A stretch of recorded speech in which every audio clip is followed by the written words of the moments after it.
अच्छा, मैंने जस्ट अभी एक बात पढ़ी है और मुझे उसमें आपका ओपिनियन चाहिए।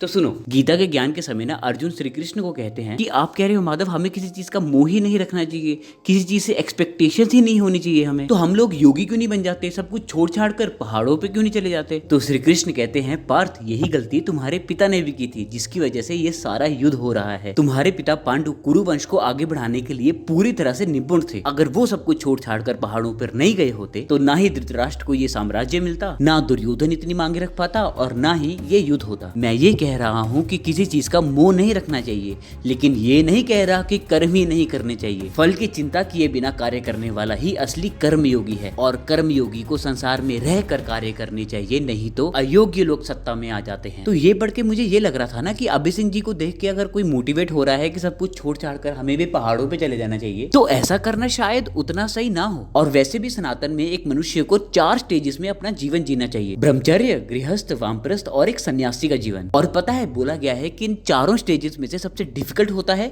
गृहस्थ जीवन, क्योंकि योगी जीवन में आप सिर्फ अपनी और अपनी भक्ति के बारे में सोचते हो, लेकिन गृहस्थ जीवन में आपको अपने से पहले अपने परिवार के बारे में सोचना पड़ता है। आपका क्या ओपिनियन है नीचे कमेंट में बताना।